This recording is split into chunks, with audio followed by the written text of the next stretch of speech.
Been live so often today. Um, I've been live so often today. It's the weirdest thing, Brenda, because when my life goes into meltdown, I turn to YouTube. My most creative YouTube hours are spent while my life is falling apart. It's like a friend I can turn to. I secretly know that there's an off chance that somebody might see it sometime somewhere. But why, by and large, like anybody with YouTube, mostly, uh, no one is going to see it unless they were invited to see it. And so you really can say things like, "Hello, Brenda." You can. Here's what I'm struggling with currently.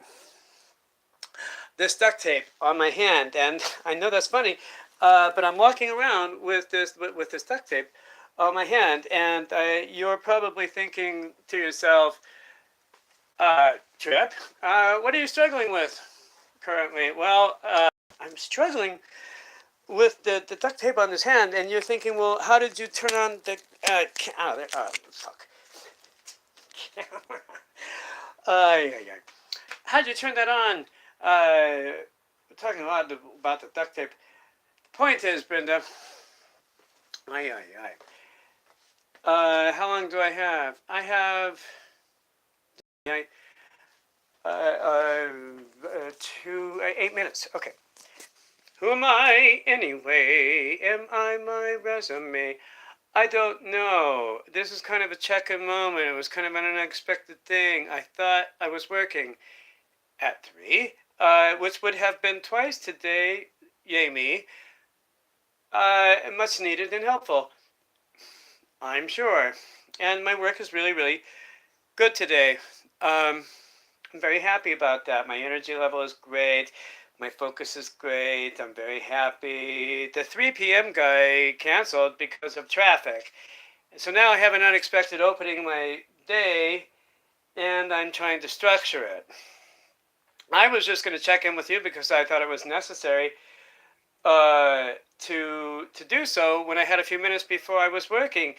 I thought that was a really good idea to check in with Brenda but introduce her to the idea that I knew I had an appointment at 3, so that it was really safe to talk to me in an agreed upon time constrained, because that way it would be very safe and yet still doable. And I was really thinking about all of those things when I texted you. But you are in a meeting. But so I had proposed, well, I will just then send you a 10-minute video. I had already proposed that. Here's why a 10-minute video in these instances is a very good idea. Because in so many ways, it frees you up from thinking about me at all the rest of the day. At some point, it would be nice to talk to you on the phone, to hear a human voice, to have contact. But if we were doing Skype, like if I knew how to do that, for you, it wouldn't probably look any different than what is happening before your eyes right now, because for you, the experience would be almost identical. It would. It's not like 4 minutes in. This is the really funny part, actually, Brenda. It's not like you were going to get a word in edgewise anyway. I mean, right? It's not. It's not like the other day when we were sitting and talking that you had a chance, really, to do that. Here's the experience that I am providing. Well, I've wasted half my time on this, but it's really funny. Here's the experience. It's new, too, so shut up. This is live. I really wish I could put my arm down. I really wish I had eyelids. But the experience for you, well, maybe this will work. is the same. It's almost, oh, see, look at that. Oh, that's so helpful. Oh my God, it's a minute at, it's a breakthrough at, well, I don't know. All right, well, here's the deal. I had committed to limiting this to 10 minutes. I had committed to that, but this breakthrough miracle in phone holding technology, it's in the middle of a duct tape thing. This breakthrough in phone holding technology has freed me, really, it has freed me to realize this shirt is really constrictive. That is what it is freeing me to do. And this hair is a tragedy. You don't know how bad you look, and you look in. Well, the phone is unforgiving anyway, so on the off chance that, no one's watching this at 6 minutes, it doesn't matter. So on the off chance of anyone actually who does watch this, I could do better with the on the off chance, oh, well, Brenda has to sort of watch it. Let's get back to Brenda. Brenda, at least in my imagination, she does not know this. Brenda, now where do I set it? All right. Oh, this mail could I cassette? All right. We're almost there, kids. At 6 minutes and 34. Fuck.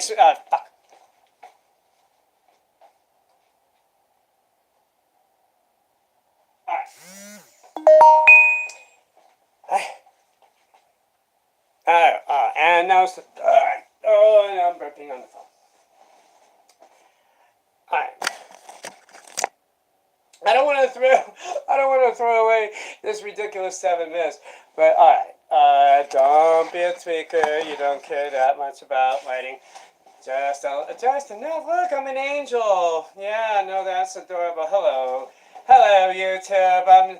I'm Rising Star and Nobody, Trip Kennedy, YouTube, and I'm here to talk about me. I know, it's a breakthrough in YouTube technology where I'm making videos to sort out the desperate mess of my life. I haven't really decided, how much time do I have? 2.5 minutes left of Brenda. I haven't spoken to Brenda at all, and yet I've called this Hello, Brenda. Hello, Brenda. Hello, Brenda. Hello, Brenda. I should really say, hi. Hello, hey, Brenda. Hi. Hey, Brenda. It would be so helpful to talk. And suddenly after that, it's like everything else. It's these fabulous introductions, and what exactly do you do? And where exactly are you? And do you have a point? Yes. I'm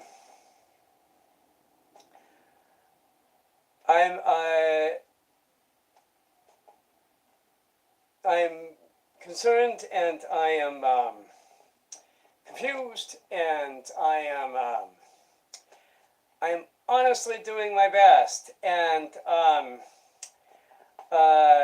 I really am. I'm honestly doing my best. I evaluate and reevaluate decision making. I evaluate and reevaluate actions. I do, and I have taken very awkward. Oh my God! It's 9 minutes in. You're only committed for another minute, but this is actually relevant. I'll maybe put that in the text to you, that I'm not really relevant until about 9 minutes in for Brenda Barter. Oh no, I'm not using any names. Brenda Barter. All right. Well, here's what I'll do. I'll just tell her. I'll tell her not to tune in until at 10 minutes in, and then it'll be 10 minutes, and then well, then you should really focus. No, where the fuck was I? What is it you really do need to say?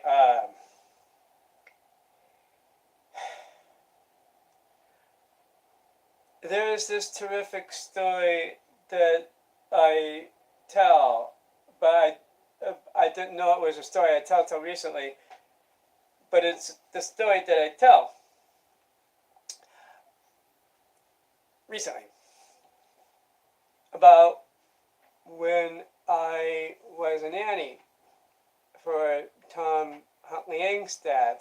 I did a video previous to this a few hours ago called Day of Reckoning, and it was about that memory, and I recorded it live, and I haven't looked at it, and they're like all these ridiculous, stupid videos. No one's really expected to watch them, and there's no reason absolutely that they should unless someone invites them to do so. And even then I can do things like a clue in at minute 10, Brenda's, whoever you are, Brenda, and then somebody will be edited.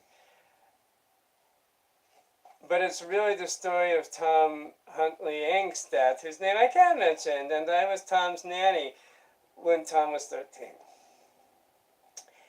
And in the previous log, I told the story that I had to explain to him that his mother had a drinking problem, and then I explained that to the father who lived very, very far away, and blah, blah, blah, and things happened, and blah, blah, blah, and it was this horrible, horrible moment and decision that I had to face at the age of 26, and he's a doctor.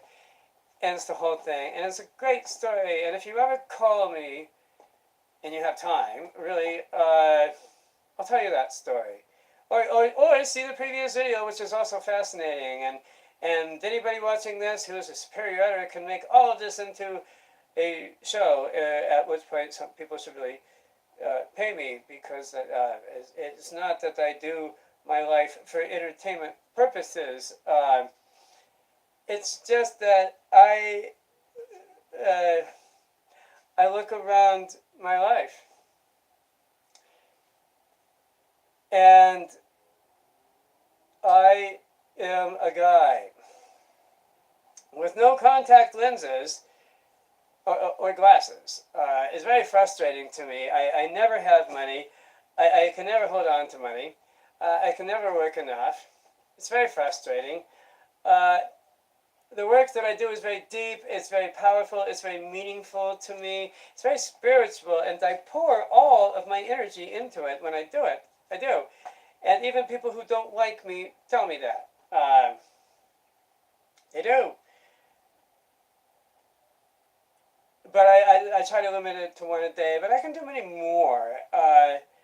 But I haven't, man, and I've certainly been sick, and I'm always behind on my bills, and I can do better, and I can make more, but I've been very damaged for a very long time, and here's what the frustration that I have, I think more than anything, is that I have been very, very damaged for a very, very long time, a ridiculously long time, and not just a little damage, like really, really, really damage. Like you could write a novel about the amount of damage. And I think what people forget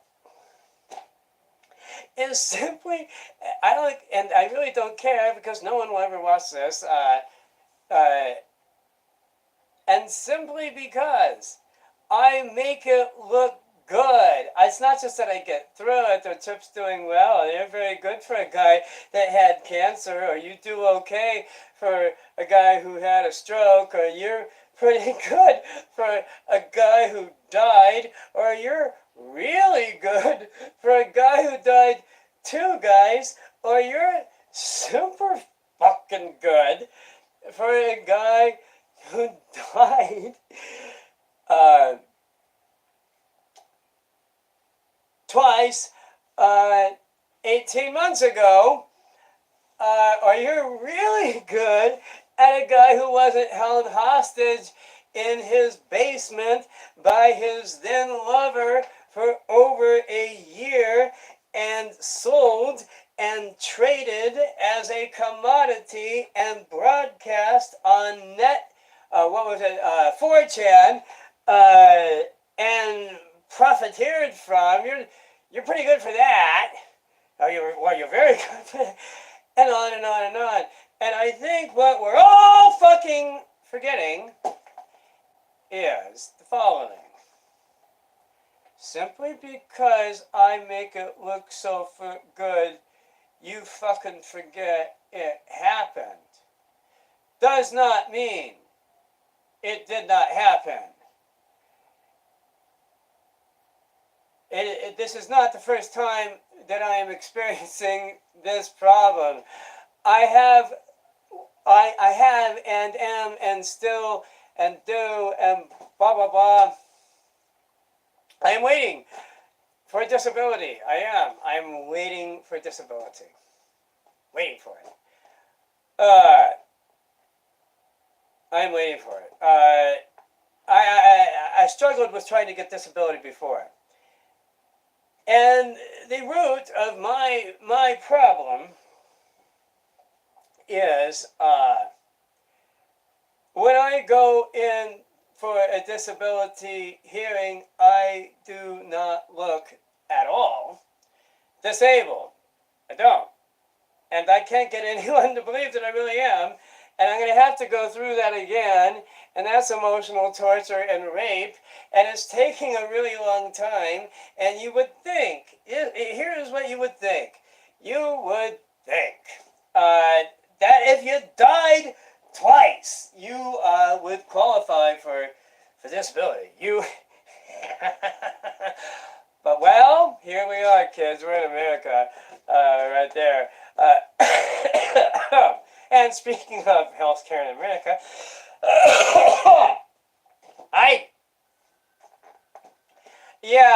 well, they'll bring you back from the dead, but they won't give you any fucking money to live on. I think I was going, I don't know which itinerary I'm on, but I am taking stock of my life because these are the moments that where you do things like that.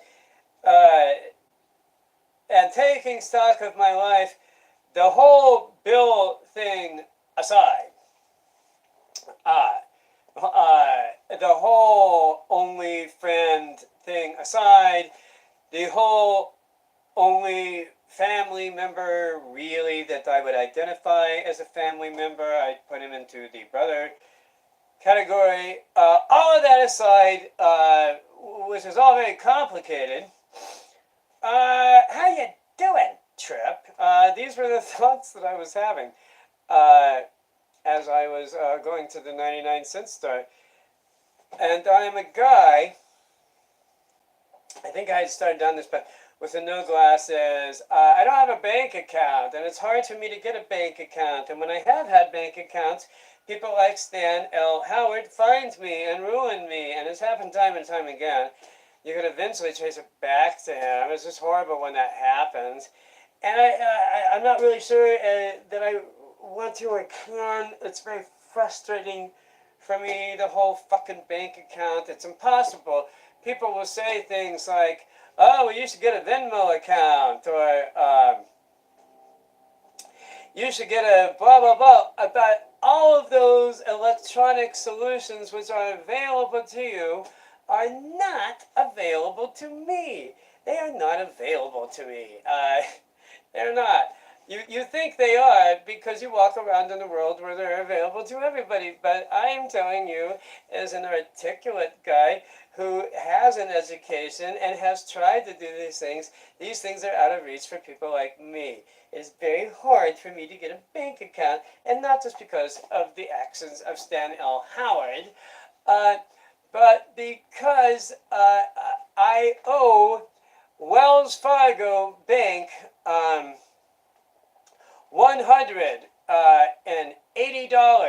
I do.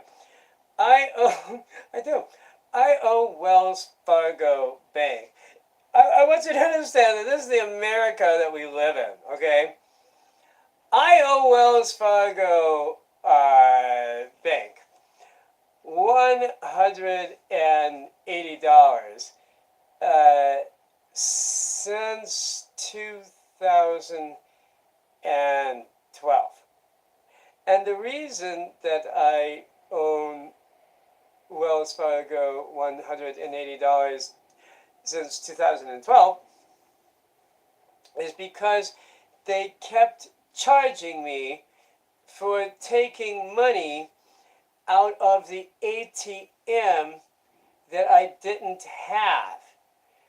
And every time that I made a withdrawal from the ATM for money that I did not have, they charged me an amount of money, which in the end added up to $180.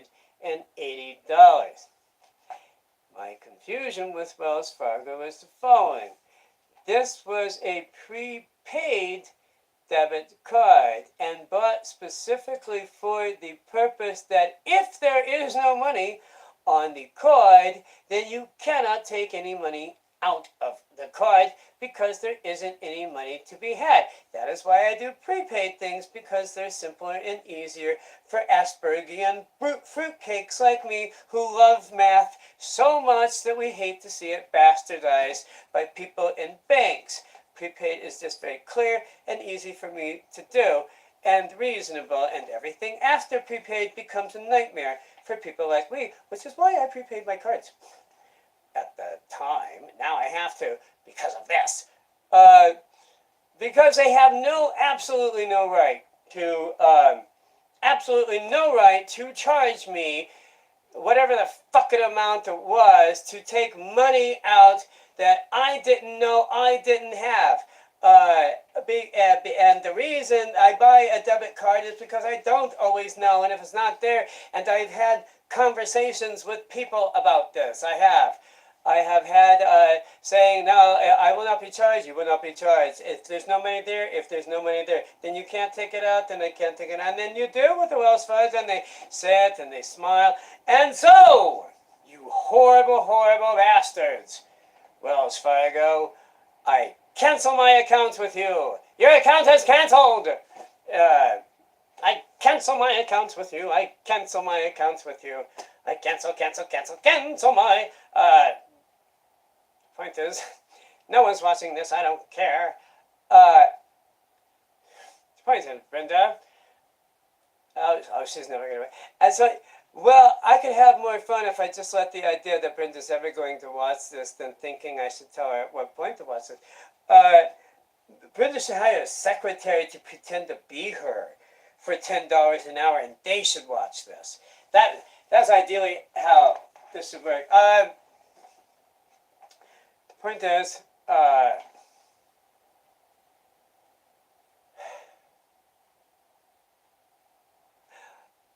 stream of consciousness and segues are difficult things to manage, but it can be done with a comfortable and easy physical joke.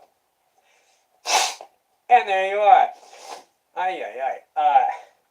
Waiter, that's not funny. And I'm wearing white shorts. He's wearing white shorts. Who knows what's going to be that tragically funny? With a Brenda. What did you want to tell Brenda? You were off of what tirade was I on now? Oh, because why can't I vote? Was that it? No. Something about healthcare? No. Things I can't do? Taking stock of my life? It was something about that. They're all tied together.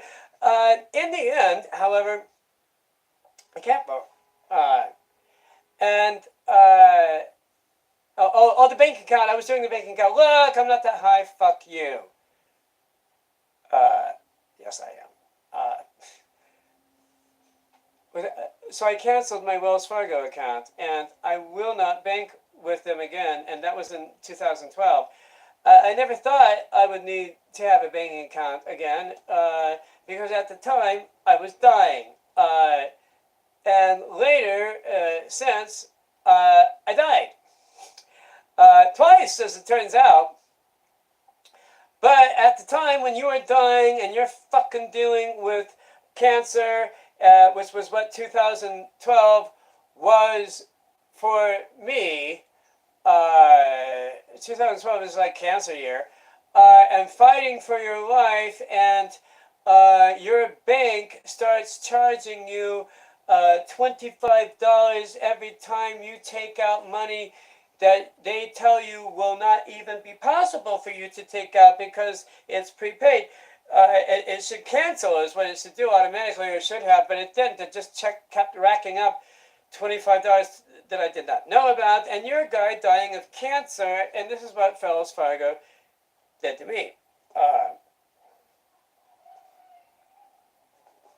It's weird because they're having a party next door, and they just had a big laugh among them, and their big laugh came at the time when I said, and that's what it's like to have cancer, blah, blah, blah, and then the party next door goes, ah! And there was a time when I would think, they're laughing at me, but they're not. Point is, Brenda, who is not watching this, but for future therapists from the planet Zoid,